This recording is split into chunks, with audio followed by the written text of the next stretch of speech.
नमस्कार, मी प्रमिला झांबरे। तर आज आपल्याला रेसिपी बनवायची मटकी पासून। तर इथे मी एक रात्रभर मटकी भिजू घातलेली, नंतर चाळणीमध्ये ठेवले।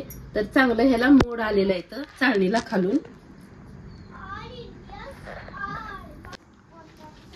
तर मटकी मी एका प्लेट मध्ये काढून घेतलेली। तर आता ही मिक्सरच्या भांड्यामध्ये टाकून घेते। तर ही मटकी मी बारीक करून घेतलेली आहे, त्याला एका वाटीमध्ये काढून घेते। तर इथे मी वाटीत मटकी काढून घेतलेली आहे बारीक केली। इथे एक वाटी ज्वारीचं पीठ घेतले, एक वाटी गव्हाचं आहे, एक कांदा चिरून घेतलेला आहे, लसूण आणि हिरवी मिरची बारीक करून घेतली, थोडासा ओवा, इथे कोथिंबीर बारीक चिरून घेतली आणि हळद घेतलेली। तर आपण अगोदर थोडी थोडी पीठ टाकून घेऊया ह्यात। तर एक एक वाटी घेतले, पण एवढं टाकणार नाही, अर्धी अर्धी वाटी, एक मोठं 2-2 चमचे मी पीठ टाकून घेतलेलं आहे। यात एक अर्धा चमचा हळद टाकली, थोडासा ओवा आहे, हिरवी मिरची आणि लसूण बारीक केलेलं टाकून घेतलेलं आहे, कोथिंबीर आणि कांदा।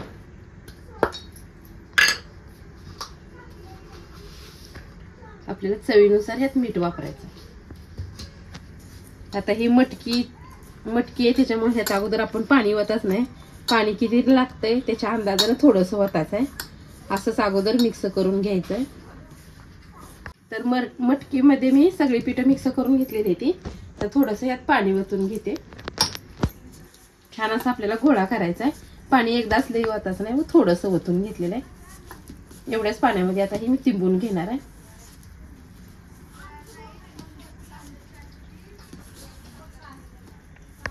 मटकी घातलेला, आता ह्याला शिजवून घेऊया। आता ह्याला पीठ घेतला, थोडासा पाणी, मीठ, चटणी मध्ये कांदा घातला आणि खायचं। तर बघा, छान असं मी पीठ तिंबून घेतलेलं आहे आणि थोडंसं तेल पण लावलेलं आहे। तर आता हाताला पण तेल लावून घेतले थोडं।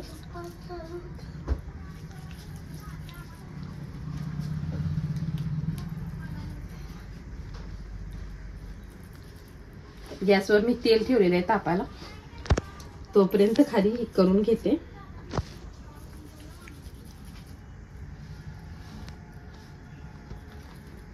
जसं कटलेस आपण करतो त्याच आकारात मी मटकीचे केलेले आहेत।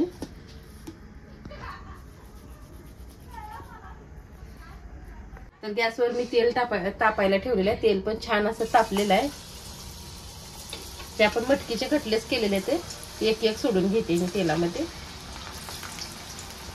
तर बघा, मी बारीक गॅसवर दोन्ही साईडनं छान असं तळून घेतलेलं आहे। जास्त गॅस फुल ठेवलेला नाही, गॅस जर जास्त फुल ठेवला तर मध्ये कच्चं राहील, म्हणून मी कमी गॅसवर छान असं तळून घेतलेलं आहे। त्याला एका प्लेटमध्ये काढून घेते।